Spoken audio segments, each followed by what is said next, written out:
Ya, oke, mungkin kita mulai saja ya, sambil nanti menunggu yang lainnya. Biasanya di tengah, acara banyak yang masuk-masuk lagi. Oke, terima kasih untuk yang sudah hadir di malam ini ya. Malam ini kita adakan, webinar, sharing knowledge, sesi sharing knowledge.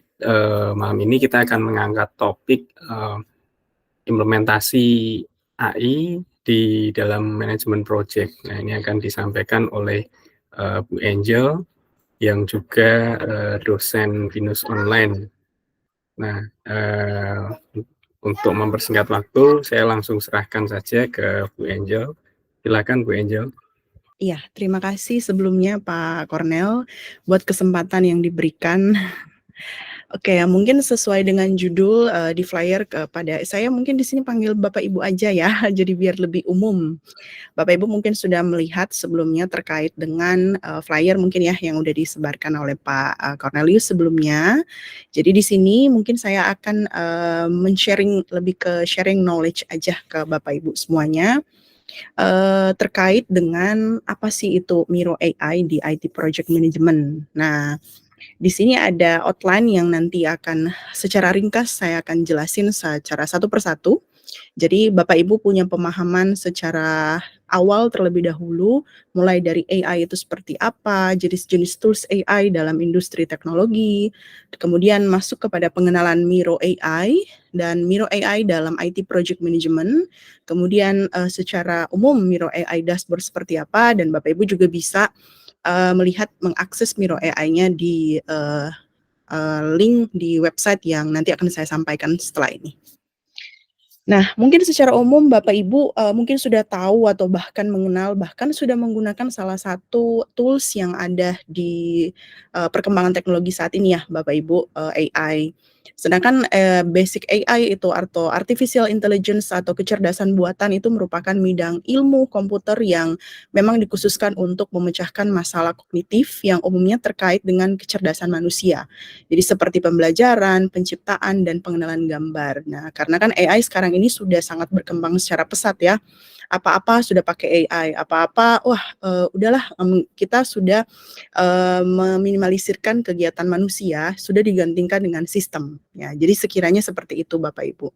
Kemudian teknologi AI juga dapat menggunakan machine learning atau ML dan jaringan deep learning untuk memecahkan masalah kompleks dengan kecerdasan layaknya manusia. Seperti contoh Bapak Ibu, kalau misalnya kita mengakses YouTube ya Bapak Ibu, biasa kan misalnya kalau kita lebih cenderung mencari terkait dengan K-pop atau drama Korea misalnya.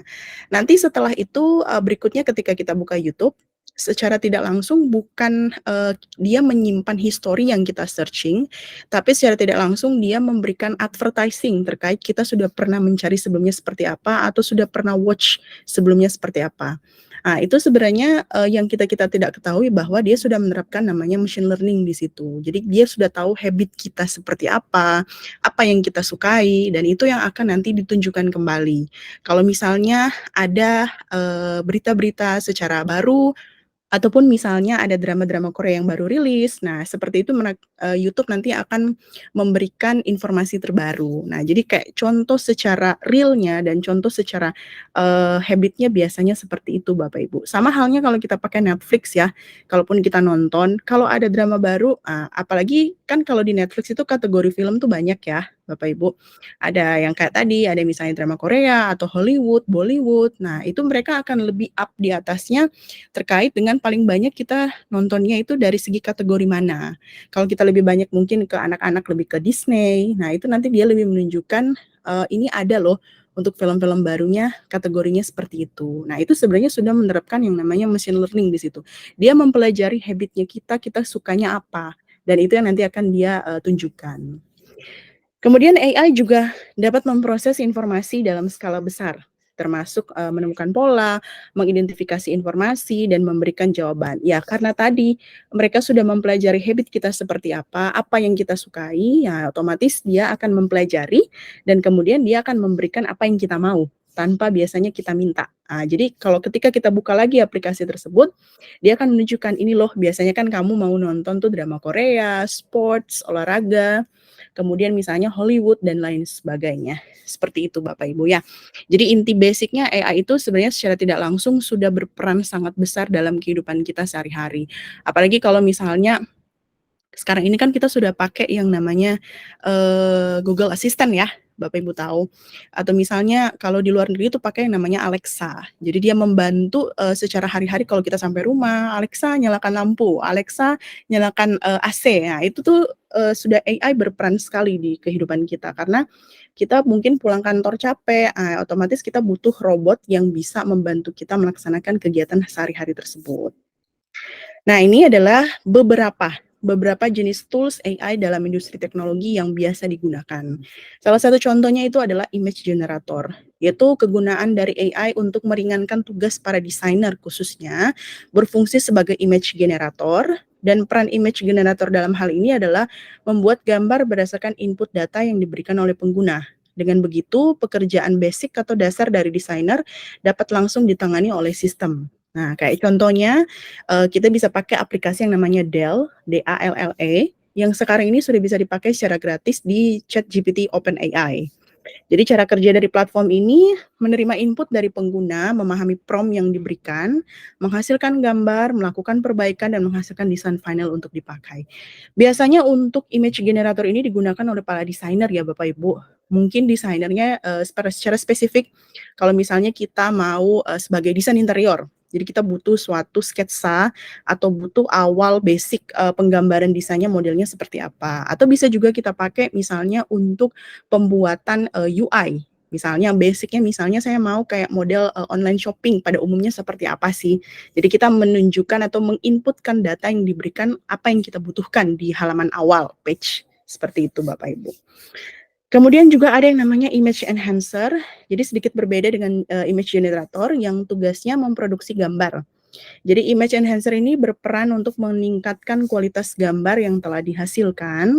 Kemudian asisten digital bertugas kemudian nanti misalnya contohnya, terus AI ini dapat dipakai untuk mengurangi noise pada foto, memperbesar resolusi, mempertajam fokus, merestorasi foto lawas, hingga menyesuaikan warna. Mungkin Bapak Ibu bisa pernah sebelumnya menggunakan Vlog Now atau pernah pakai aplikasi khusus untuk melakukan editing dari video ataupun misalnya foto. Nah, balik lagi Bapak Ibu, secara tidak langsung mereka sudah memahami kira-kira kita butuh kualitas gambar seperti apa.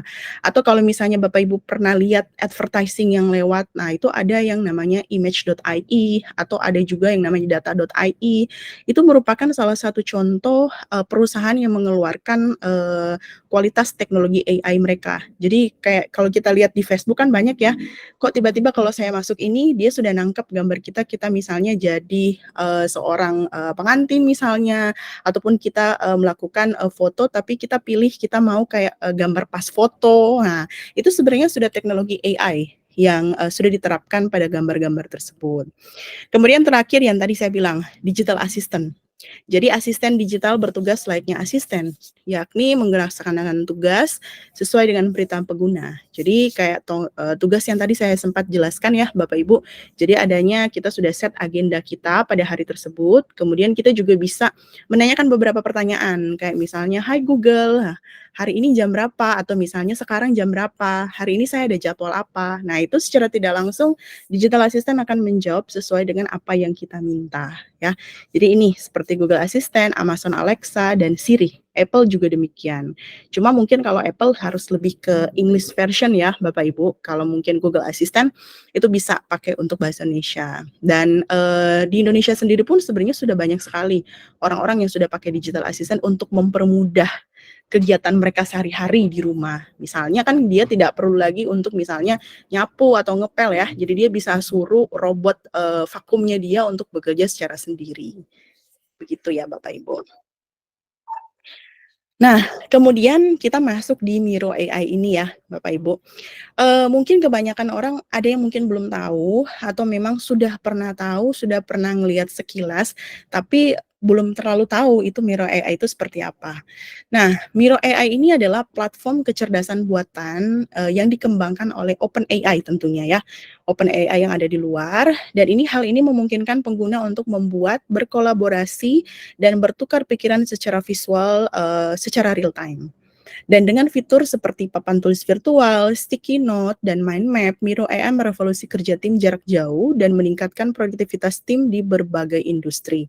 Nah, saya kasih contoh Bapak Ibu. Kalau misalnya Bapak Ibu tahu Canva ya, saat ini mungkin kan sebelumnya sudah tahu Canva, mungkin sudah pernah mengoperasikan. Nah, secara tidak langsung dia tuh mirip seperti Canva, cuma bedanya kalau Canva sendiri kan mungkin lebih ke templates untuk bikin CV, atau templates untuk bikin slide, ya, poster, ya, flyer. Nah, jadi kayak model-model lebih ke advertising poster yang harus disebarluaskan ya, misalnya di konten media sosial. Sedangkan kalau Miro ini sebenarnya lebih cenderung hampir mirip dengan yang namanya Jira, Atlassian. Ya, mungkin kalau Bapak Ibu di bagian IT Product Management itu sudah paham kayak model Trello atau misalnya ya yang Jira yang tadi, Asana. Nah, itu merupakan salah satu tools product management yang membantu tim IT dalam pengembangan proyeknya. Jadi dilakukan penelitian kan, misalnya fitur ini progresnya sudah sampai mana, di-assign ke siapa. Ini mirip-mirip seperti itu Bapak Ibu. Tetapi kita bisa memanfaatkan salah satu fitur yang ada di Miro AI ini khususnya, yang namanya itu adalah Miro Assist. Nanti saya akan tunjukkan ya praktikalnya seperti apa Bapak Ibu. Jadi bukan hanya bisa membuat misalnya kayak yang tadi yang di sini ya, virtual sticky note atau misalnya yang board. Sebenarnya dia sama sih kayak yang Canva. Jadi Bapak Ibu bisa pilih templates-nya mau apa, kemudian didesain lah sesuai dengan yang diinginkan kita seperti apa. Miro AI ini sangat berguna sekali bukan hanya untuk dosen dan mahasiswa, tetapi di bagian industri juga sangat diperlukan sekali. Kayak tadi yang saya sempat jelaskan, kalau misalnya kita membutuhkan adanya yang namanya product backlog atau kita butuh yang namanya project timeline. Di situ kita bisa sharing untuk link dari Miro AI ini dan bisa berkolaborasi di situ. Jadi Bapak Ibu bisa lihat secara tidak langsung bagaimana satu melakukan akses, kemudian bisa menambahkan, menghapus dan lain sebagainya. Nah, itu bisa di Miro AI ya Bapak Ibu. Jadi sangat-sangat terbantu sekali. Bahkan mungkin kalau misalnya bagi product developer yang baru pertama kali mungkin ya terjun di dunia industri IT, kayaknya misalnya saya pengen tahu untuk code dari Python ya, untuk bahasa Python, tapi generate code misalnya untuk melakukan online shopping misalnya seperti itu. Nah, nanti bisa dicari di AI ini, Miro AI, dan dia nanti akan mengenerate code sesuai dengan bahasa pemrograman yang Bapak Ibu inginkan. Ya, sekiranya seperti itu Bapak Ibu. Nah, kemudian Miro AI di IT Project Management secara umum atau secara luas, dalam manajemen proyek IT dapat menyederhanakan alokasi tugas yang tadi ya tentunya Bapak Ibu, manajemen sumber daya dan pelacakan kemajuannya seperti progress timeline-nya sekarangnya sudah di mana. Jadi kita bisa lihat misalnya kan kita sudah melakukan user acceptance ya, sudah selesai prosesnya, kemudian bagian quality assurance dia membutuhkan untuk melakukan testing di situ. Nah, kelihatan kan di situ kemajuannya sudah sampai mana. Nah, jadi kita bisa lihat dalam Miro ini. Lalu Miro AI juga manajer proyek dapat mengotomasikan tugas yang berulang. Jadi dia bisa sudah dilakukan sebelumnya, dia juga bisa set di situ sehingga bisa menghemat waktu untuk pengambilan keputusan yang strategis. Miro AI dapat meningkatkan kolaborasi dengan memfasilitasi dokumen di antara anggota tim. Ya, tadi yang Bapak Ibu ya saya sempat jelaskan. Jadi kita bisa melakukan secara real time yang ada di situ dan bisa akses secara bersamaan. Nah, Miro AI dalam IT Project Management itu sangat membantu dalam setiap khususnya dalam pengembangan proyek IT. Gitu Bapak Ibu. Nah, ini sekilas yang mungkin saya bisa kasih tunjukkan contoh dari Miro AI dashboard. Nah, tadi kan saya sudah sempat jelaskan ya, Bapak Ibu. Di sini ada yang namanya user acceptance dan user story yang bisa kita generate langsung tanpa yang biasanya kan mungkin kita harus satu-satu ya.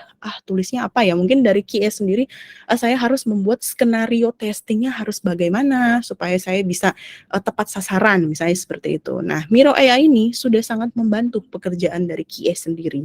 Yaitu nanti kita kita bisa masukin clue atau kata kunci dari apa yang nanti diperlukan dari sisi QA-nya. Begitu. Nah, ini adalah contoh untuk cara akses Miro AI. Mungkin kalau misalnya Bapak Ibu menginginkan dari materi ini, nanti bisa dimintakan oleh Pak Kornel cara aksesnya seperti apa. Cuma nanti setelah ini saya akan langsung mendemokan cara akses ke Miro-nya. Kemudian nanti Bapak Ibu bisa melihat cara penggunaan dari setiap fitur-fiturnya seperti apa. Nah, cuman karena Bapak Ibu balik lagi, di Miro ini kan dia luas sekali ya Bapak Ibu. Sama halnya dengan aplikasi-aplikasi product management lainnya. Dia banyak banget fitur-fitur yang ada di dalamnya. Jadi mungkin di sini saya akan lebih fokus lebih kepada penggunaan AI-nya seperti apa. Tapi sebenarnya ada kaitan juga dengan beberapa version yang fitur-fiturnya ada di situ. Ya, kalau Bapak lihat di sini untuk akses Miro di sini kita juga bisa mengekspor dan bisa melakukan sharing ya. Apa yang sudah kita sharing, kita buat, kita bisa sharing ke orang lain. Kemudian kita bisa mengundang orang lain bisa melakukan editing ataupun misalnya hanya sekedar viewer. Jadi sama layaknya kalau kita buka di Google Drive, di share filenya, mereka juga bisa join, bisa edit, bisa komen, ataupun hanya bisa view aja atau lihat aja dari luar. Tuh. Oke, mungkin sebelum saya lanjut ke bagian ini, praktikalnya, Bapak Ibu mungkin ada yang mau tanyain dulu secara teoretikal untuk Miro AI di IT Project Management, Bapak Ibu?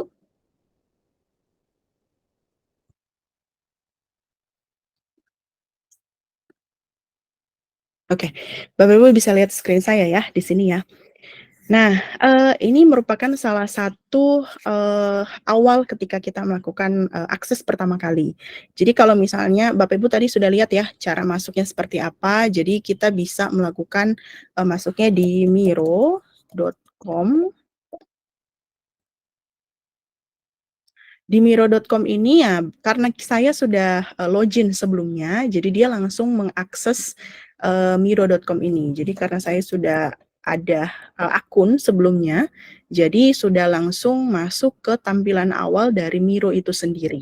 Ya, tapi kalau Bapak Ibu belum memiliki akun sama sekali, Bapak Ibu bisa melakukan register terlebih dahulu. Tenang aja Bapak Ibu, ini dia aplikasinya atau sistemnya dia berbentuk cloud ya, jadi nggak perlu harus di-download dulu dan di-install di laptop, tapi bisa langsung akses di browser-browser yang Bapak Ibu miliki. Kalau saya di sini saya pakai Chrome, bisa juga pakai Safari kalau pakai yang MacBook. Nah, jadi bisa diakses di sini. Tapi mungkin saya nggak tahu mungkin kalau ada beberapa laptop agak berat karena kan di sini fitur-fiturnya memang agak sedikit berat juga kayak misalnya kan kalau AI dia kan harus mencari ya Bapak Ibu, jadi harus membutuhkan koneksi internetnya yang cepat di situ Bapak Ibu. Jadi mungkin kendalanya di akses internet untuk menampilkan hasil yang di-generate seperti itu Bapak Ibu. Nah, sebelum saya mulai, perlu Bapak Ibu ketahui kalau untuk Miro AI ini, sebenarnya kita bisa mengintegrasikannya dengan model aplikasi lain. Nah, jadi kalau kita lihat di bagian setting, di sini ada apps and integration. Nah, di situ ada aplikasi yang bisa kita kolaborasi bersama. Nah, contohnya di sini ada Atlassian di sini. Ya, Atlassian ya yang pakai Jira, harusnya itu sudah tahu.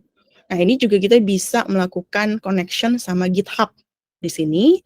Ini yang baru nih, kita bisa connecting sama Draw.io, diagram. Nah, jadi banyak sekali aplikasi-aplikasi yang tadi saya bilang untuk project management dan product management itu bisa dikoneksikan dengan Miro ini sendiri. Nah, tapi untuk cara bagaimana untuk connecting-nya itu mungkin nanti di lain kesempatan ya Bapak Ibu, karena memang kalau kita koneksikan itu pasti ada namanya price. Jadi lebih kita ke subscribe dulu, kita beli dulu, kita mau plan yang 3 bulan, 5 bulan, 6 bulan, 1 tahun, baru nanti kita bisa melakukan sesuai dengan kebutuhan kita. Biasanya kalau di perusahaan kan tergantung dari kebutuhan sisi departemen IT ya Bapak Ibu.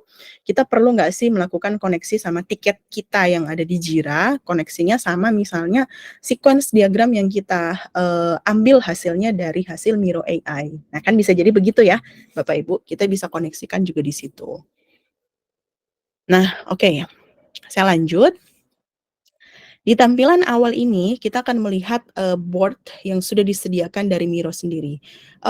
Untuk di awal Miro ini sebenarnya dia free ya Bapak Ibu, jadi kita nggak perlu bayar, Bapak Ibu bisa akses. Nah, tapi sama halnya dengan aplikasi OpenAI lainnya, itu pasti ada yang namanya, yang tadi saya bilang ya Bapak Ibu, kita ada plan. Jadi, kalau misalnya mau mengakses fitur lebih dari basic fitur yang dimiliki oleh aplikasi itu pasti kita harus bayar. Nah, jadi dia ada pricing-nya untuk masing-masing fitur yang ini boleh dipakai, ini nggak bisa. Jadi di sini ada upgrade Bapak Ibu. Nah, di upgrade di sini banyak banget, kita tergantung dari kebutuhannya seperti apa. Nah, itu tadi yang saya bilang, tergantung dari kebutuhan, perusahaannya. Saya butuhnya harus sampai bagaimana. Jadi kayak misalnya contoh yang ini, kalau misalnya kita untuk bisnis, kita ada $32 per bulan untuk harganya. Nah, ini kita beberapa fitur plus yang kita akan punya selain fitur basic yang ada di dalam Miro AI ini. Sama halnya juga dengan Jira juga begitu. Jadi kayak contoh, oh ini juga kita ada AWS juga, ada Google, ada Azure, ada Cisco. Nah, di situ bisa connecting dengan berbagai tools lainnya di situ ya, Bapak Ibu. Jadi, tergantung dari kebutuhan perusahaan, kalau memang dibutuhkan untuk upgrade, itu silahkan sesuai dengan kebutuhan. Tetapi, biasanya kalau untuk yang basic aja ya, Bapak Ibu, misalnya untuk mendukung dari segi tim IT dalam melakukan, produk backlog, atau misalnya untuk meeting pengembangan proyek fitur seperti apa, starter, basic aja tuh udah cukup, free aja tuh udah cukup.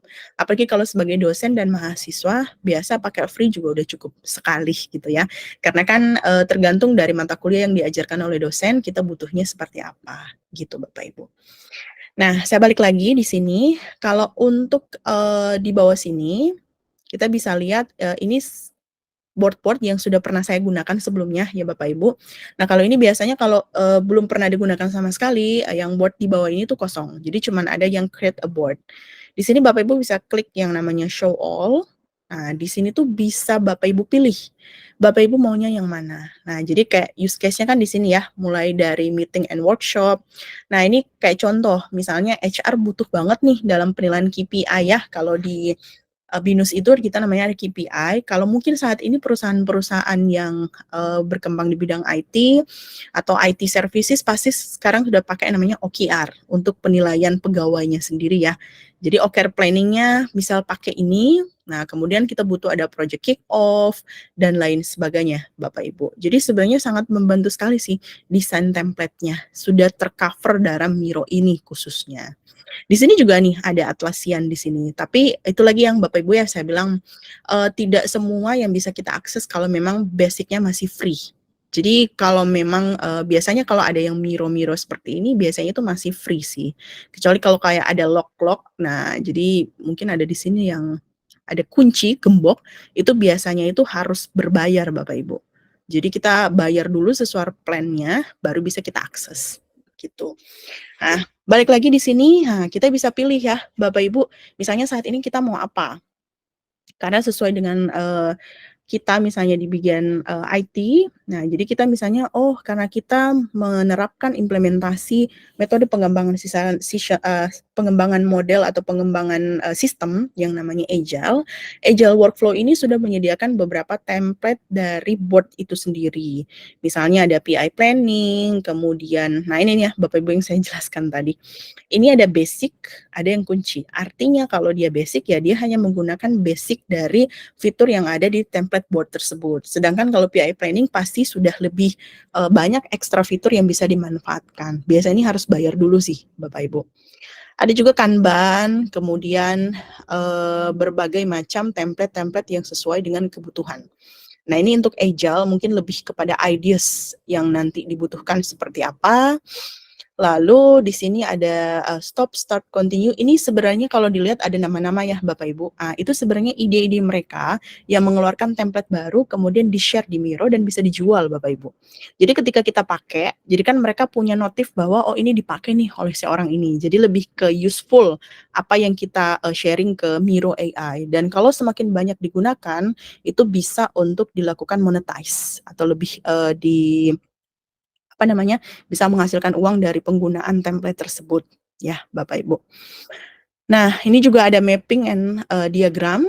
Nah, sesuai kebutuhan ya Bapak Ibu. Ini juga ada yang kunci-kunci di sini. Kemudian ada research and design. Nah, balik lagi, Bapak Ibu membutuhkan apa nih? Nah, di sini juga sudah disediakan app wireframe. Jadi kayak kalau kita kan misalnya di bidang UI UX, kita pakai Figma ya, kebanyakan ya, untuk melakukan pengembangan user interface-nya seperti apa penggambarannya. Di sini juga disediakan tapi hanya model wireframe aja, bukan langsung dalam bentuk UI mobile misalnya seperti apa. Tapi sebenarnya cukup, misalnya ini bisa membantu mahasiswa untuk bisa membuat tugas biasanya dalam hal ini. Kemudian ini juga yang terakhir ada strategi and planning Bapak Ibu. Nah ini yang tadi saya bilang product roadmap. Mungkin lebih ke project manajemennya itu yang kita lihat pasti roadmapnya maunya apa. Jadi ada bisanya kan ada Q1, Q2, Q3 ya Bapak Ibu. Jadi Q1 1 Januari sampai Maret dan seterusnya. Kemudian member di situ tuh siapa aja kalau misalnya kita lihat member yang kita butuhkan. Nah, jadi kita butuh yang namanya penerapan dari produk roadmap ini seperti apa. Nah, ini saya cuma kasih contoh dulu sekilas ya Bapak Ibu terkait dengan produk roadmap. Nah, jadi ini adalah contoh dari produk roadmap yang mungkin ketika kita klik dari si produk roadmap yang ada di Miro. Nah, di sini dia sudah sangat membantu sekali kebutuhan-kebutuhannya mungkin seperti apa. Di bagian kiri ini lebih kepada proses atau tahapan dalam pengembangan sistemnya. Pastikan bermula dari produk desain ya, Bapak Ibu. Nah, yang terlibat dalam produk desain ini tuh siapa? Itu kita bisa melakukan input di sini siapa yang nanti akan bertanggung jawab dari setiap produk desain yang ada di sini. Lalu ada juga yang bagian product development. Nah, jadi ketika produk desain sudah selesai, dilakukanlah pengembangan proyek, jadi lebih nanti ke bagian developernya. Jadi ada back end-nya, kemudian integrasi sistem desain sama fungsional requirement dari yang sudah kita urutkan atau terjemahkan terlebih dahulu dari documentation technical-nya, kemudian bagian marketing. Ya, marketing ya biasanya kan kita melakukan analitik dari sales ya, Bapak Ibu ya. Kira-kira mungkin bisa dari traffic visit web yang kita bangun atau bisa juga dari traffic penggunaannya langsung. Penggunaannya dari segi transaction mungkin atau cuman sekedar visit tapi dia hanya melihat misalnya background story dan lain sebagainya. Kemudian, nah ini juga ada bagian sales, lalu yang nanti terakhir kalau misalnya membutuhkan perbaikan dari produk desain, itu juga bisa di-set di situ. Nah, ini secara basicnya seperti ini ya, Bapak Ibu ya.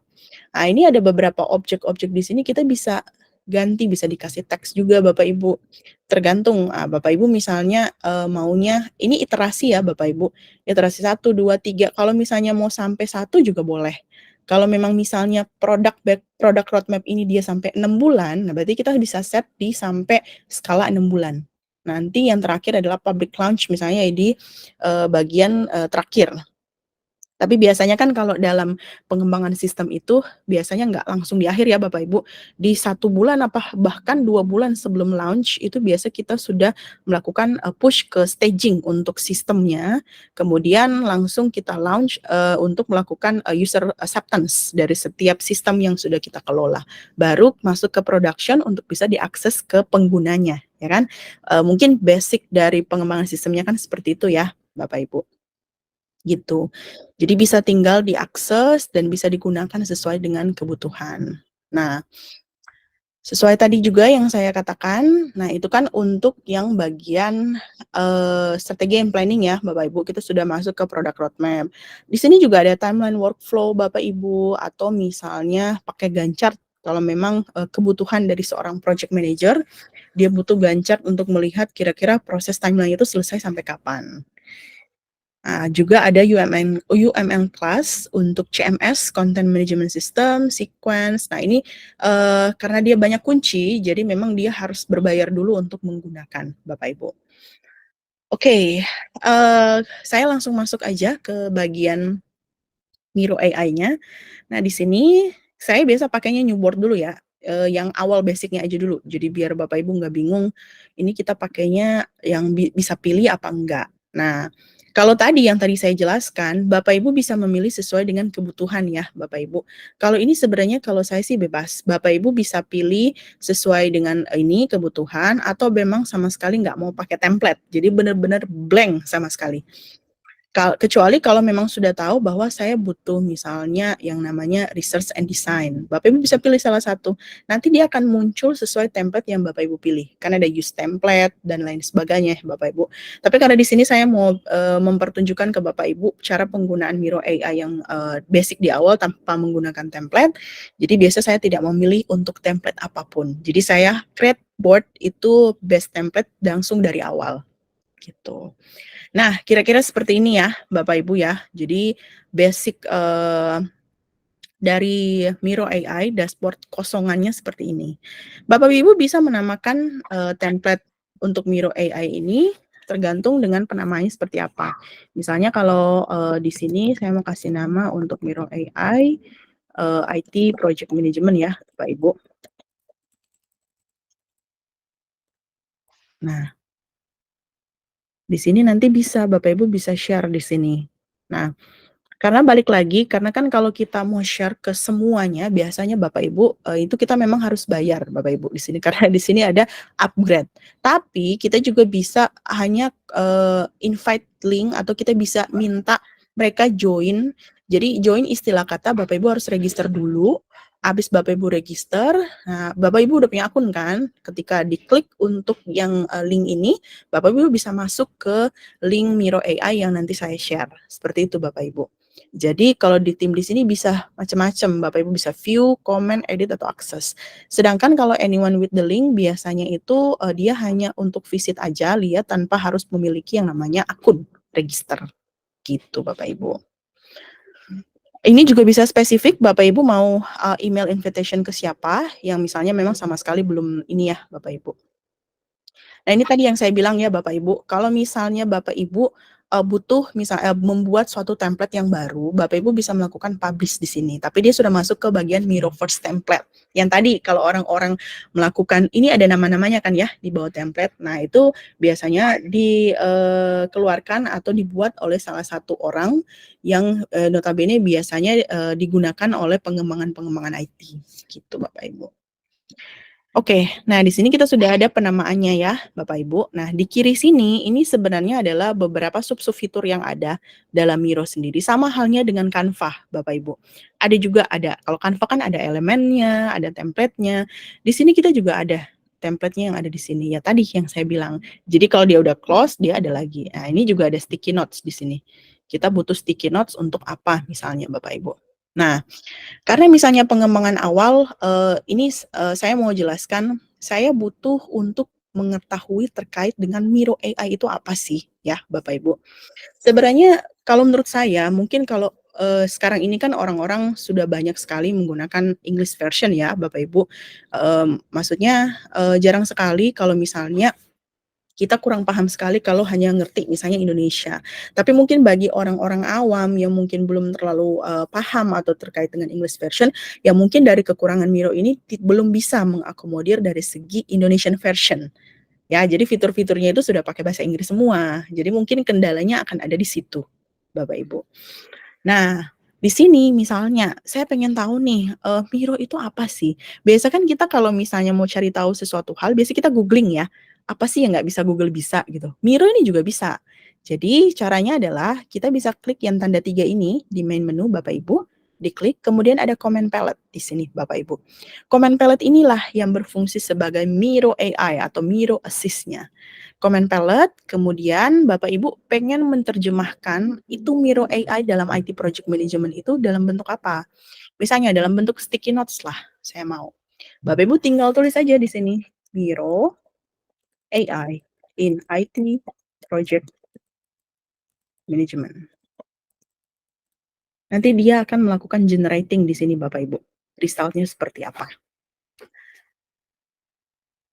Nanti dia akan muncul untuk pengertian dari Miro AI dalam IT Project Management itu modelnya seperti apa atau pengertian konsep fisiknya itu seperti apa Bapak Ibu.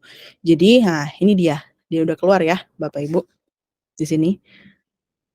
Nah, kita bisa lihat. Jadi Miro merupakan inovasi alat yang dikombinasikan oleh kecerdasan buatan dengan IT project management untuk bisa melakukan kolaborasi dan efisiensi. Nah, jadi Bapak Ibu sebenarnya sudah tidak perlu lagi, misalnya untuk mencari di Google.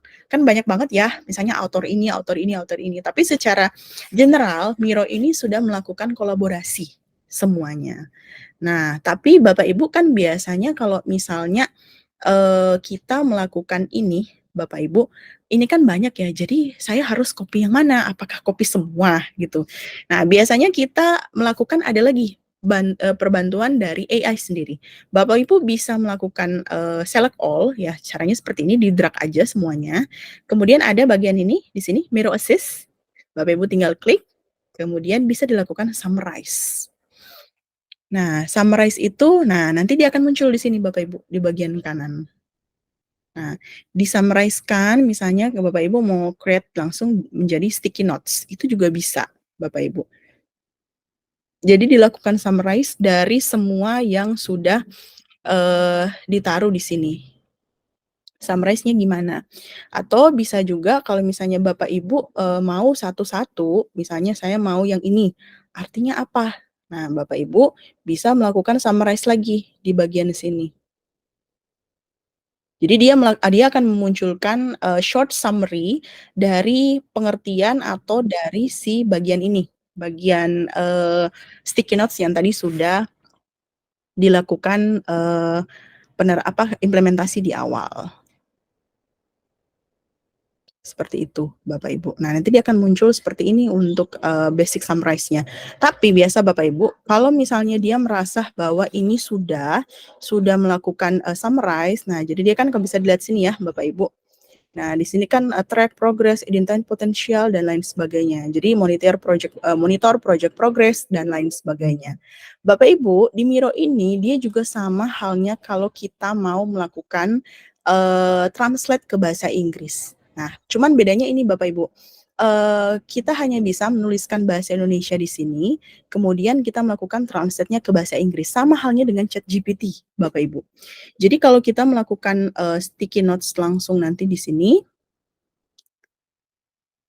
ya, misalnya saya mau menjelaskan terkait dengan, Miro adalah terlalu gede ya ini. Kecil aja nih. Miro adalah, tools yang membantu, departemen IT dalam mengelola proyek IT manajemen.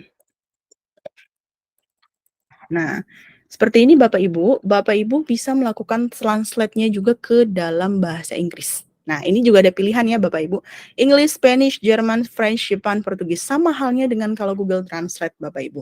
Jadi kita tinggal di-translate ke bahasa Inggris, kemudian sudah ada hasilnya. Nah, biasanya kan kalau kita di Google Translate, kita harus menggunakan yang namanya Fix Grammar ya, Bapak Ibu. Kita harus buka lagi aplikasi satunya, Fix Grammar, kemudian kita copy di situ, kemudian kita bisa lihat grammarnya ini mana ya yang salah gitu. Baru bisa kita namanya copy paste ke dalam research kita atau ke paper kita yang nanti akan dipublikasikan. Nah, biasanya kita bisa langsung di sini Bapak Ibu. Nah, diklik sini, kemudian ada Fix Grammar and Spelling. Nanti dia akan langsung mengenerating result-nya seperti apa.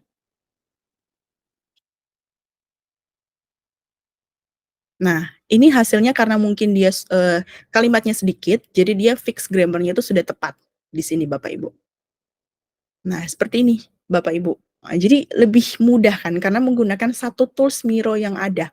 Tidak perlu harus kayak kita copy ke Google, fix lagi, pindah lagi, kemudian copy lagi gitu. Jadi tinggal dipakai ini aja Bapak Ibu, begitu. Nah, itu lebih kepada, untuk penggunaan dari, ini ya Bapak Ibu ya, konsep atau pengertian. Nah, di sini saya juga mengajarkan, assist Miro lainnya dari segi, pengembangan IT project management sama halnya. Kita ke command palette, kemudian nah ini yang tadi saya bilang, ada generate code, ada main mapping, ada image juga. Nah, kalau secara generate code, nah di sini kan sudah ada ya sebelumnya Bapak Ibu, dia memberikan referensi, misalnya Python script untuk membaca file dan print its content, atau for looping. atau misalnya SQL to retrieve total revenue derived by each customer. Atau misalnya saya butuh misalnya SQL script misalnya ya, SQL script misalnya for online shopping transaction. Nanti si AI ini dia akan melakukan generate kira-kira yang cocok si SQL ininya seperti apa. Nah ini dia. Ini kan query ya Bapak Ibu. Mungkin bagi orang yang IT developer khususnya untuk data analis, ini sangat membantu sekali Bapak Ibu. Apalagi mungkin untuk anak-anak mahasiswa yang kelasnya Introduction to Database, dia tuh dengan mudah sekali menggunakan Miro AI ini untuk membantu menjawab tugas-tugas mereka. Nah, jadi kita nggak perlu lagi misalnya untuk yang namanya harus cari satu-satu atau misalnya melakukan tes. Memang di sini kan kita harus tes juga kan ya Bapak Ibu. Kita copy dulu untuk script-nya atau query-nya, kita pindahkan langsung ke misalnya kalau kita pakai Tableau atau MySQL atau SQL PostgreSQL, biasanya kita harus tes dulu itu benar nggak, nanti keluar tabelnya atau tidak kan ya Bapak Ibu. Tapi kalau misalnya bagi orang yang sudah terbiasa untuk melakukan query, itu dia sudah tahu bahwa misalnya query ini sudah benar, misalnya seperti itu. Tinggal disesuaikan. Intinya basic script ini untuk online transaction dia sudah ketemunya di sini. Begitu Bapak Ibu. Tapi bukan hanya SQL script juga ya Bapak Ibu, kita juga bisa mencari banyak sekali Bapak Ibu. Misalnya yang tadi saya butuh Python script untuk membaca file dan print kontennya. Bapak Ibu bisa klik lagi, nanti dia akan muncul. Nah, ini dia. Sesuai dengan apa yang Bapak Ibu butuhkan di awal di sini. Jadi semua bahasa sebenarnya bisa Bapak Ibu. Jadi Bapak Ibu tinggal di search aja kebutuhannya nanti seperti apa. Kalau dulu kan mungkin aduh kita harus dicek satu-satu ya Bapak Ibu, dilakukan code satu-satu, kemudian di-run error atau enggak, atau misalnya kita harus lihat strukturnya ini sudah benar atau belum. Nah, Miro AI ini sudah membantu kita untuk menjembatani mendapatkan code-code dari yang dia punya di database-nya mereka. Gitu Bapak Ibu. Nah, selain itu, dia juga banyak halnya yang dia bisa generate di sini Bapak Ibu. Dia bisa generate yang tadi, ini ada generate image di sini Bapak Ibu. Misalnya saya mau di bagian Miro AI in IT Project Management. Bapak Ibu mau cari gambar apapun, itu pasti Miro ini akan bantu. Nah, jadi kalau kita lihat di Google kan searching, kebanyakan kan orang udah pakai itu ya, Bapak Ibu ya. Jadi bisa dibilang agak pasaran karena kalau dia ambil dari Google, kemudian kita juga bisa searching, itu pasti muncul lagi di situ Bapak Ibu. Nah, kalau di Miro ini dia langsung menyediakan gambar sesuai dengan kebutuhannya kita seperti apa, Bapak Ibu. Nah, ini dia. Dia muncul seperti ini. Ya, itu tadi ya Bapak Ibu saya sempat jelaskan di awal karena ini dia sistemnya dia nge-running untuk mendapatkan gambar yang sesuai dengan ininya kita. Jadi otomatis dia agak lama melakukan generate gitu. Nah, ini yang sekiranya sesuai dengan apa yang kita minta Bapak Ibu. Jadi kira-kira gambaran Miro AI dalam IT Project Management seperti ini. Bapak Ibu juga bisa searching sesuai dengan keyword yang Bapak Ibu inginkan. Jangan khawatir, ini bisa di copy paste enggak, Bu? Bisa. Jadi Bapak Ibu tinggal melakukan klik kanan aja, kemudian tinggal dilakukan copy as image di sini, Bapak Ibu. Nanti dia akan copying di sini. Dia akan copy, lalu Bapak Ibu tinggal buka aja Word-nya, lalu di-paste seperti biasa. Nanti dia bisa ke-copy kok, Bapak Ibu. Jadi tenang aja, nggak perlu di-generate atau misalnya langsung disimpan kemudian di-copy itu nggak perlu, atau di-screenshot itu nggak perlu. Kayak copy biasa aja, cuman memang dia agak lama karena dia harus melakukan simpan dulu baru bisa di-paste di file lain atau di aplikasi lain. Begitu Bapak Ibu. Nah, ada juga Command Palette ini, dia juga men-generate ini nih, sequence diagram, ya. Jadi kayak tadi saya mau bagian apa ya, misalnya loyalty platform. Nah, loyalty platform. Kira-kira untuk generate sequence diagramnya seperti apa? Nah, biasanya hal ini membantu dari sisi bisnis analis, Bapak Ibu. Nah, kalau mungkin di sini ada seorang business analyst, itu sangat membantu dia sekali untuk bisa melakukan technical documentation. Jadi biasanya kan kalau kita gathering requirement sama klien kita, itu biasanya kan kita membutuhkan yang namanya menjembatani ya. Jadi antara gap dari sisi klien sama sisi kita. Jadi dia kan jembatan antara ini bisa atau enggak. Nah, itu kan business analyst ya. Kemudian dia turunkan ke dalam documentation technical untuk bisa diserahkan ke bagian sisi tim developernya. Nah, biasanya ya tim developernya itu biasanya melihat dari sisi ini. Kalau dari berdasarkan pengalaman saya sebelumnya, biasanya dulu kan saya sebagai BA juga, jadi biasanya tim developer itu dia akan melihat model UI-nya seperti apa, kemudian interaksi antara si aktor atau dari penggunanya ke sistemnya itu nanti modelnya seperti apa. Jadi biasanya dia lihat, oh yang bagian fungsi ini nanti harus ditampilkan di bagian ini. Nah, jadi biasa dia lihat di bagian sequence. Kalau untuk data analis, biasanya dia akan lihat di dalam konteks class diagram atau mungkin entity relationship diagram, ya Bapak Ibu. Karena itu kan lebih membangun sebuah database system. Nanti kan connecting ke servernya bagaimana. Nah, kalau ini biasanya seorang programmer dia akan lihat di sini nih. Oh, berarti nanti customer melakukan pembelian di merchant-nya. Merchant berarti kita bisa memikirkan aplikasi ya, aplikasi sistemnya. Kemudian dari merchant itu dia akan send juga ke loyalty platformnya, artinya mungkin ke database yang dia simpan. Baru akan menginisiasi payment-nya ke payment gateway. Payment gateway kan biasanya kita pakai third party ya Bapak Ibu, bisa pakai kredit atau debit atau bisa pakai OVO, GoPay yang kita kerjasama misalnya dengan pihak ketiga atau BCA QRIS atau BNI QRIS atau misalnya langsung ke proses payment bank-nya ya. Nah, jadi ada transisi penggunaan pihak ketiga di situ. Baru nanti akan pengembalian information, send payment detailnya udah diterima, lalu kemudian nanti akan melakukan update loyalty point ke tampilan UI di awal dari sisi customer-nya, dia sudah kurang nggak poinnya bagaimana. Ya, itu contoh simpel ya Bapak Ibu ya, yang biasa kita lakukan sehari-hari ya. Kalau misalnya kita mau beli yang namanya ban-ban ya, minuman atau misalnya chat time. Nah, biasa kan mereka punya kartu loyalty gitu ya, Bapak Ibu. Jadi kalau udah genap 10 bisa ditukarkan lagi dengan minuman. Nah, biasa sistemnya akan seperti itu. Atau kalau Bapak Ibu pakai Starbucks, ya kalau Starbucks kan begitu ya. Jadi dia ada poin yang dikembalikan kalau misalnya Bapak Ibu dengan setiap pembelanjaan misalnya grande ukurannya. Gitu. Nah, jadi sangat mudah sekali ya Bapak Ibu. Jadi nggak susah-susah yang seperti kita pikirkan. Tapi kalau dulu kan benar-benar kita harus scratch dari awal itu maunya gimana sih gitu. Tapi kalau mungkin saya sebagai seorang analis, dulu saya nggak tahu ada aplikasi ini Bapak Ibu. Benar-benar saya kerja yang memang dari sendiri gitu mikirnya. Saya pokoknya intinya tahu proses dari bankingnya itu seperti apa atau proses dari insurance claiming-nya, kemudian untuk keluarin policing servicing-nya bagaimana, lalu bagian underwriting untuk melakukan get data customer supaya bisa mengeluarkan polisnya bagaimana. Jadi basic-nya tuh benar-benar harus tahu dari awal.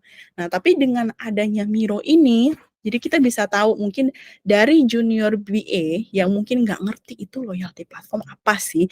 Mungkin satunya dia cuma taunya ya karena dia sebagai pengguna. Tapi untuk back-end-nya kan dia nggak tahu ya, Bapak Ibu. Sama halnya juga mungkin dengan developer. Kalau developer kan mungkin hanya tahu ya code-code dan code aja gitu. Yang penting saya tahu ini hubungnya gimana, tapi sebenarnya kan developer itu dia harus ngerti proses bisnis.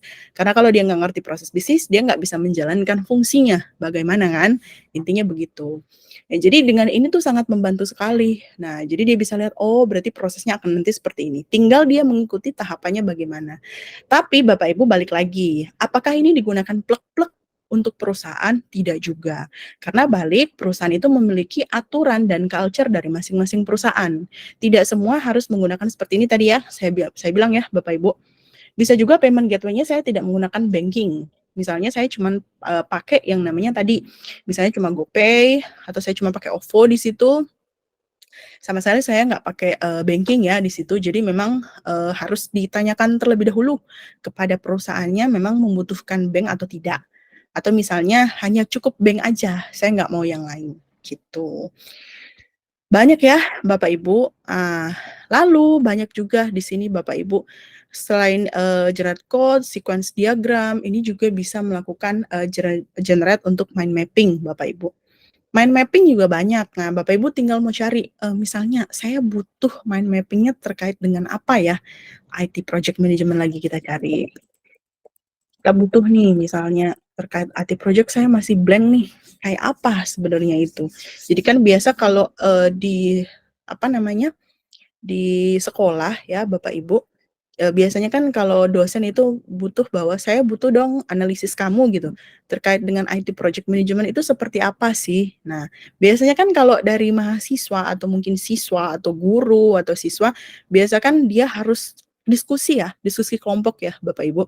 Saya diskusi kemudian saya akan menjelaskan secara rinci IT project management itu apa sih, entah itu dia cari di buku ya, atau dia buka googling. Nah, kalau di sini Bapak Ibu udah tinggal masukin keyword-nya, dia keluar dengan sendirinya. Definition-nya itu apa, project charter tuh apa. Ini dia masih mind mapping ya Bapak Ibu. Kalau Bapak Ibu mau cari definition-nya, kita bisa pakai yang tadi, fungsi yang tadi saya bilang. Misalnya mau dijelaskan dalam bentuk, sticky notes di sini. Bapak Ibu tinggal searching aja, definition of IT project management, dia keluar. Di situ ya, contoh aja di sini. IT project management. Nanti dia akan keluar hasilnya gimana. Tapi karena ini biasanya, nah ini ya, di sini udah ada. Ini dia untuk definition-nya. Cuman karena di sini kan biasanya saya ingat dulu waktu saya masih SMA, Bapak Ibu, saya diminta untuk bikin tapi itu mata pelajaran yang namanya, sosial apa ya, saya lupa. Jadi dibikin mind mapping, tapi lebih kepada, apa yang kita kerjakan sehari-hari di rumah dan kita membutuhkan apa ketika misalnya kita datang ke sekolah, membuka pelajaran social life misalnya seperti itu, kemudian apa yang harus kita butuhkan mulai dari perencanaan sampai dengan akhirnya bagaimana. Jadi tuh memang di mind mapping tuh satu-satu Bapak Ibu. Ini satu apa yang harus dibuat, satu. Nah kalau ini kita sudah ada gambar ini, Bapak Ibu tinggal pilih, di-copy, kemudian dipindahkan misalnya di file, di Word Bapak Ibu. Jadi langsung tahu, oh berarti dalam project management kita ada project inisiasi, project planning, project control, closure, execution. Nah, di masing-masing sub-sub ini juga dia pasti akan ada subbabnya lagi, masing-masing satu-satu di sini. Ada schedule development, risk assessment. Jadi sudah sangat membantu sekali ya Bapak Ibu mengcover dari sisi mind mapping yang dibutuhkan. Tinggal diturunkan bagian description-nya itu dari mungkin hasil diskusi. Karena kan Miru AI ini kan membantu awalnya kita blank nih. Nah, dengan adanya ini kita tahu, oh berarti kita harus ada task assignment nih, harus di-assign ke siapa kah nantinya, gitu ya, Bapak Ibu. Atau kita butuh misalnya tim manajemen. Nah, tim manajemen ini yang to do-nya ini ke siapa, gitu. Jadi bisa taruh di sini, Bapak Ibu. Nah, kemudian dari sini juga kita bisa juga yang, menanyakan misalnya di sini. Nah, Bapak Ibu juga bisa menggunakan fitur yang ada di sini ya, Bapak Ibu. Nah, jadi kalau misalnya Bapak Ibu di sini, saya mau tahu nih, risk assessment itu apa sih? Ini kan risk assessment ya, tapi saya pengen tanya nih di atasan saya, apa yang harus saya tanyakan di bagian risk assessment di sini. Di Miro Assist ini, dia bisa membantu untuk expand with question, expand with idea, atau expand with topic di sini Bapak Ibu. Misalnya saya mau expand dalam bentuk pertanyaan, jadi kalau misalnya saya diminta untuk cari tahu risk assessment ini apa, nanti dia akan keluar nih di sini. Oh oke, berarti risk assessment dalam hal ini, what is the potensial resiko yang biasanya berdampak untuk penyelesaian project biasanya apa? Kemudian bagaimana kira-kira resiko itu atau potensial itu berdampak pada project dan lain sebagainya. Bagaimana atau apa yang diukur yang bisa dimitigasi atau meminimalisasikan di-identifying untuk resiko yang terjadi. Nah, itu kan beberapa pertanyaan yang bisa kita minimalisirkan ketika melakukan risk assessment di sini Bapak Ibu. Ya, jadi resiko-resikonya kita tahu, nggak pakai mikir lagi. Kalau dulu kan ya, Bapak Ibu, mungkin ada template di perusahaan, kita harus, sesuaikan low, middle, high. Biasa gitu ya, Bapak Ibu. Kemudian yang down itu apa aja. Jadi kita kategorikan satu-satu. Ini bisa sih dikategorikan satu-satu, tapi, untuk pertanyaan-pertanyaan seperti itu, kira-kira kan kita harus butuh analisa lama lagi ya, Bapak Ibu. Kalau ini kan enggak, kita udah tahu bahwa oh, ini loh pertanyaan-pertanyaan yang sebaiknya kita tahu dan kita tanyakan. Kira-kira kalau kita bikin aplikasi ini, kita butuh apa ya? Atau bagaimana sih project tim ini mengkomunikasikan atau mengekskalasikan risiko yang terjadi kepada, pemangku kepentingan atau pimpinan dan, untuk memutuskan sesuatu hal. Nah, itu gimana cara mengekskalasi resiko yang akan terjadi. Nah, biasa kan begitu ya, Bapak Ibu. Nah, jadi kita sudah diakomodir sedemikian rupa untuk pertanyaan-pertanyaan yang diinginkan. Bapak Ibu juga sama, misalnya mau melakukan expand idea untuk risk assessment itu juga bisa, Bapak Ibu. Jadi bukan hanya bagian risk assessment aja ya, Bapak Ibu, tapi untuk semua elemen-elemen yang masuk di dalam mind mapping ini, itu bisa masuk di situ, Bapak Ibu. Bisa dicari satu-satu. Nah, dia sudah tercover di sini. Bapak Ibu sebenarnya bisa atur ya. Kalau di sini kan kita mesti atur, tapi memang aturnya harus satu-satu Bapak Ibu. Jadi nanti biar dia nggak nah ini dia ketarik semua karena dia sudah ketimpa. Nah, tapi ini dia udah bisa langsung ke ini, kepisah. Nah, jadi identify potensial risiko dengan project seperti, tantangan teknikalnya bagaimana, resource-nya bagaimana, kemudian kalau ada perubahan dalam requirement atau persyaratannya bagaimana, itu lebih ke tadi ya Bapak Ibu, apa namanya, expand untuk, idea, ide-idenya dalam risiko assessment. Sangat membantu sekali ya Bapak Ibu ya. Kemudian yang terakhir saya akan tunjukkan terkait dengan, ini, membantu dari sisi QA-nya, quality assurance-nya. Biasa kan kalau kita bikin skenario, kalau dulu ya, biasanya kalau pengalaman saya, biasa diskusi sama tim, QA-nya atau tim testernya, kamu harus bikin yang namanya testing secara pertama normal dulu ya, dari awal sampai akhir. Kemudian kamu biasanya pilih, bikin skenario kalau terjadinya error. Entah dia error terkait dengan pendaftarannya atau register, kemudian error ketika penambahan produknya, ya kan? Atau misalnya error ketika melakukan pembayaran. Misalnya kalau melakukan pembayaran, misalnya kartunya, kurang lengkap 1 digit misalnya, ataupun misalnya connecting ke third party itu kan beda lagi ya. Misalnya kalau dia connecting ke third party-nya itu dia nggak jalan, misalnya ada under maintenance begitu, nanti si customer-nya itu nanti dia akan ada pop up apa, message kah, atau misalnya, harus diulang lagi kah dari awal dan lain sebagainya. Jadi ada beberapa skenario yang harus disusun dalam melakukan, user acceptance itu dari setiap kegiatan, activity dari sistem. Nah, di sini kita juga udah gampang Bapak Ibu. Jadi sebenarnya nggak perlu susah-susah untuk mikir. Ya, balik lagi ya Bapak Ibu, kalau emang dibutuhkan untuk expand lagi dari setiap skenario, nah itu boleh. Karena kan, dari setiap perusahaan kan memiliki prosedur yang beda-beda. Tapi basic-nya Bapak Ibu nggak perlu susah-susah nih, harus nyari lagi, mikir lagi, apa yang harus saya tulis ya. Jadi supaya ketika technical dokumennya diperiksa, nah itu, oh oke dia sudah meng-cover semuanya yang ada di sini, gitu.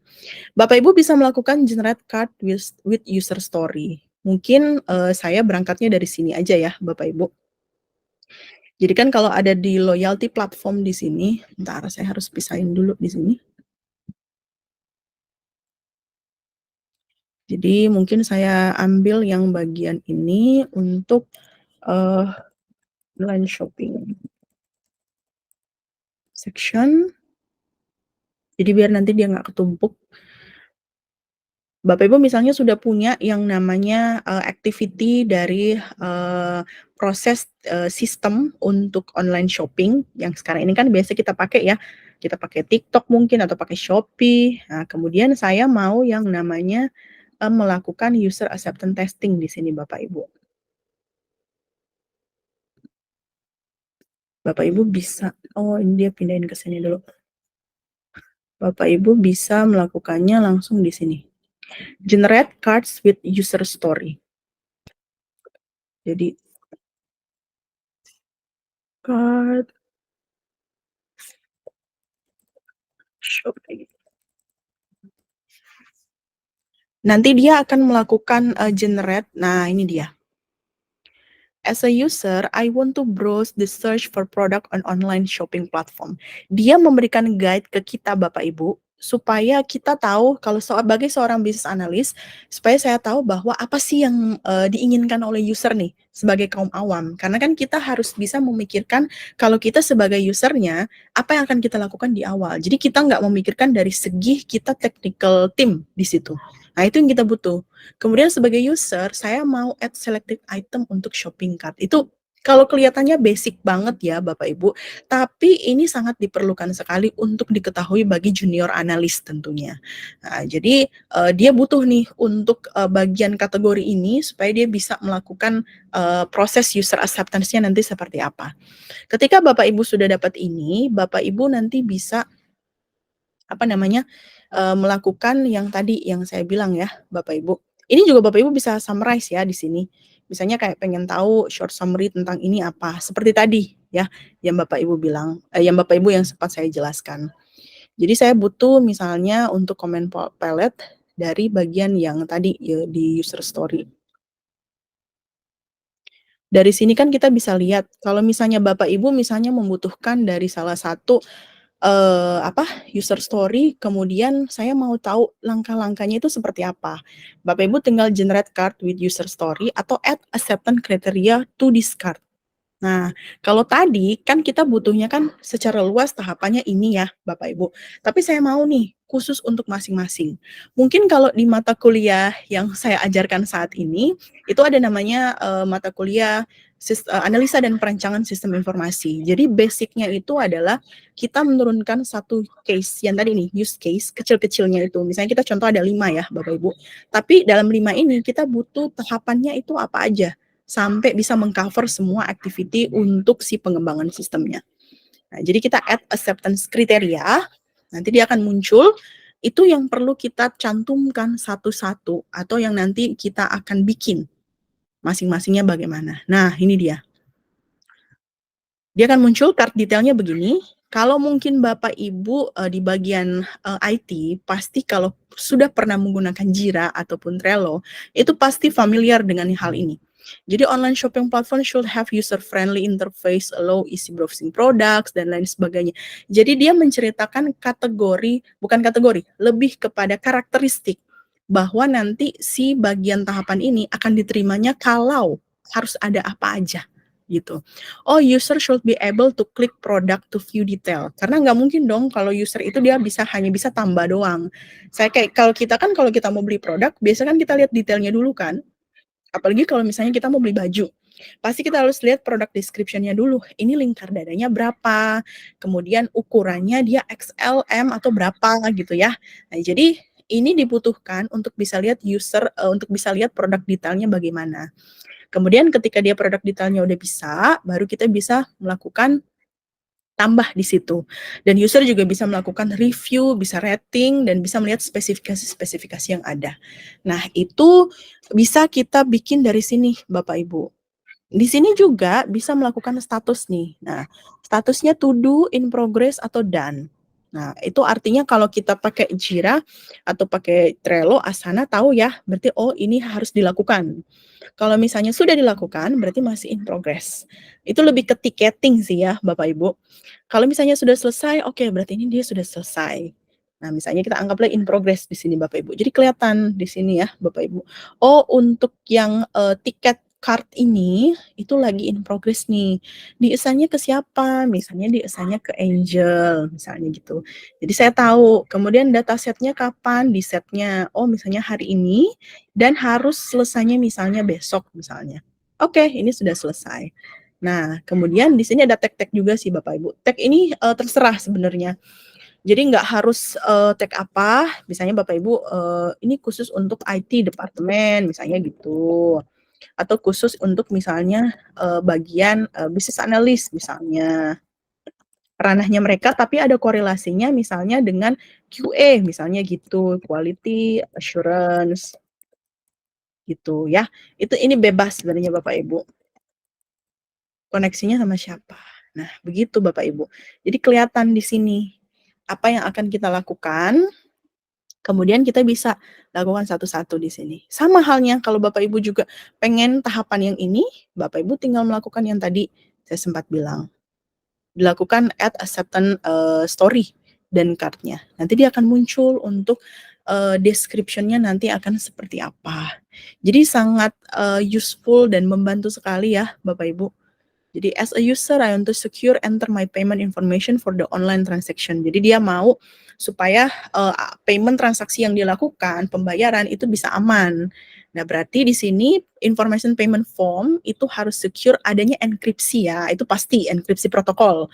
Jadi ada security, misalnya autentifikasi lah, misalnya OTP yang masuk ke SMS atau di handphone WhatsApp kita, kemudian kita bisa melakukan pembayaran misalnya seperti itu ya.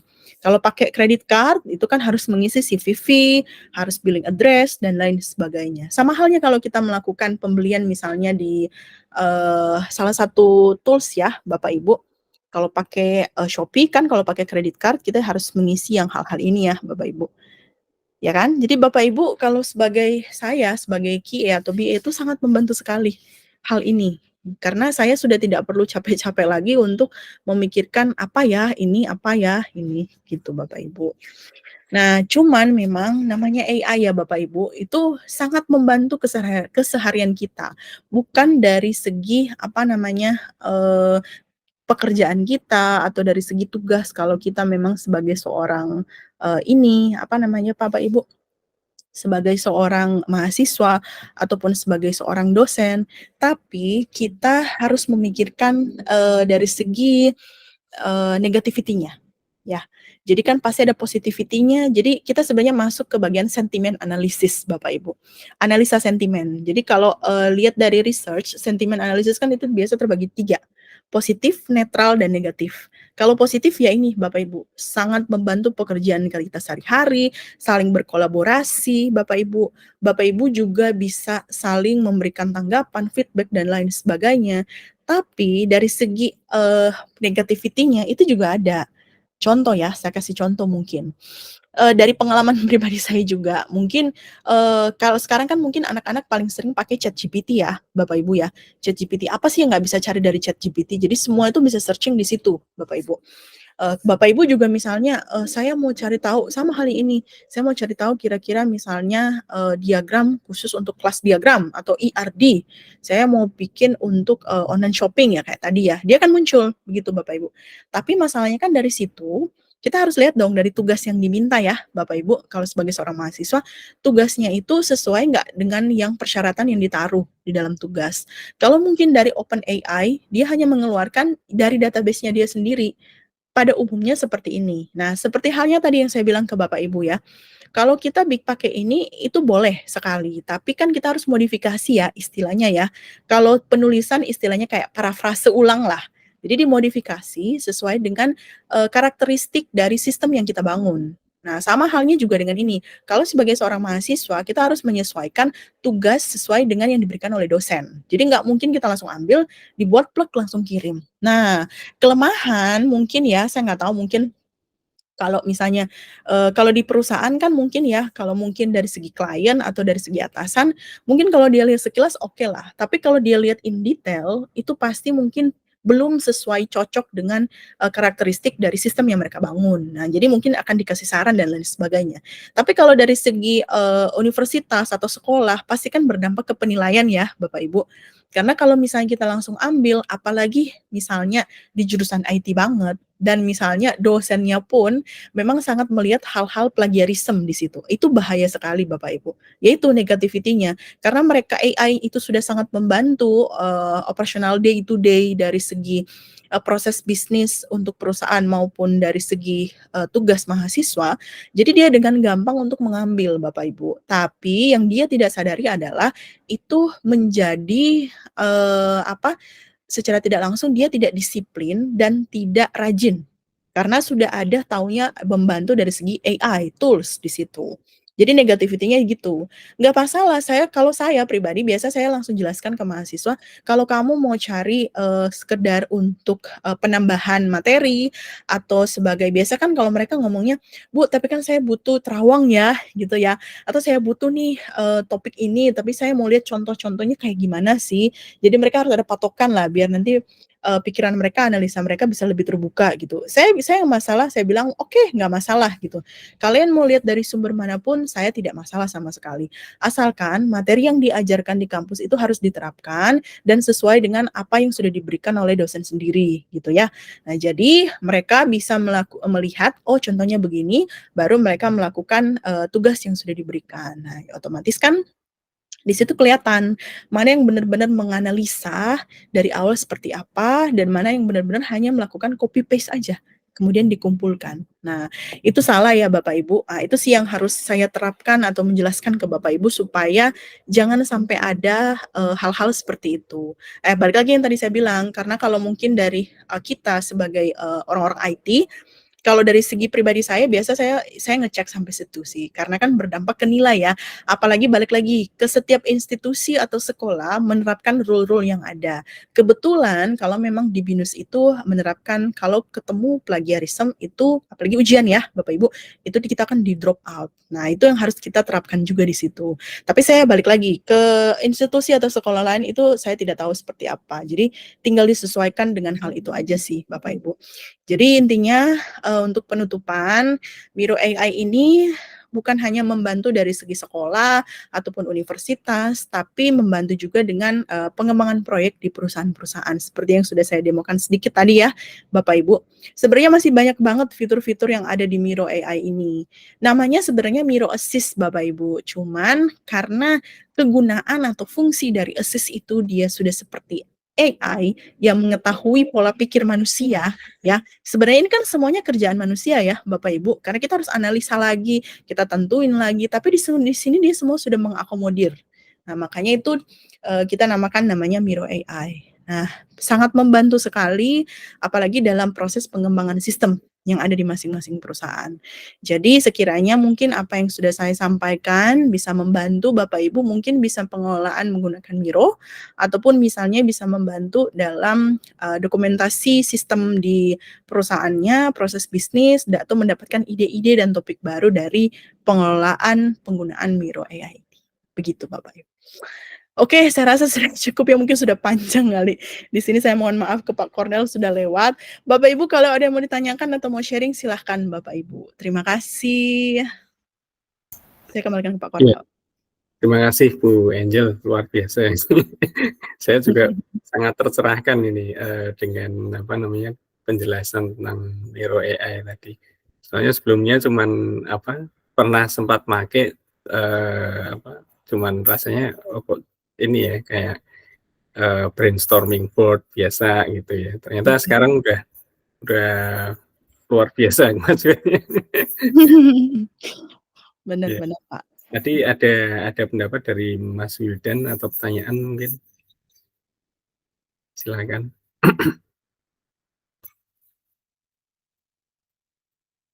UAS Trello. Oh, ini yang tadi ya? Iya. Iya iya, betul betul betul. Jadi kalau Trello mungkin ya, Pak Wildan ya, saya juga dulu pernah pakai Trello, Bapak. Jadi malah saya waktu itu mentransisi antara Trello ke Jira. Trello sebenarnya dia juga banyak sekali fungsinya, kalau memang kan kita kan di awal tadi ya udah jelasin ada plan-plan-nya ya, ada basic, kemudian mungkin ada enterprise, dan ada skala bisnis gitu. Di Trello juga sama, mirip sebenarnya kayak, Trello. Cuman kalau Trello kan bener-bener dia ticketing ya Pak Wildan ya. Jadi dia create tiket satu, kemudian kalau misalnya dia butuh untuk, assign, jadi sama kayak yang tadi, yang user story ini, dia lebih ke arah situ. Cuman kalau untuk yang ini, ya itu benar kali kata Pak Kornel, fungsinya ini lebih luas dari Trello gitu, karena sudah termasuk dalam, pengembangan analisa dan perancangan sistem. Kalau Trello kan lebih ke ticketing sih sebenarnya, tapi kalau untuk koneksiin ke Jira, Trello juga bisa, sama halnya. Begitu sih Pak Wildan. Balik lagi sih kebutuhan di perusahaannya nanti seperti apa, tapi kalau ini kan sudah mencakup semua ya, jadi bisa disesuaikan maunya yang mana. gitu. Atau mungkin bisa menjadi salah satu usulan di perusahaan, kita bisa nih pakai ini. Sebenarnya bisa kalau dalam tiketing untuk, Miro sendiri ya, Bapak Ibu ya, bisa sekali. Cuman, balik lagi karena kan, untuk ini kan dia masih free base, jadi kita butuh yang lebih ke, business base. Jadi supaya fitur-fiturnya lebih kebuka, lebih banyak, gitu. Ya, oke. Oke, terima kasih Bu Angel ya. Mungkin kita akhiri dulu saja karena sudah hampir jam 8:30 ya. Iya iya, Mas. Oke, mungkin kita tutup dulu. Terima Iya, kasih untuk Bu Angel atas, presentasinya ya, materi yang sangat menarik ini Miro AI. Eee, Siapa tahu bisa kita, apa namanya, bisa kita pakai untuk meningkatkan produktivitas kita, di betul pekerjaan sehari-hari. betul. Oke, terima kasih, Bu Angel dan, semua peserta ya. Sampai jumpa lagi di, webinar yang berikutnya. Terima kasih, Terima selamat malam, kasih. selamat beraktivitas kembali. Terima kasih. Sama-sama, terima kasih semua.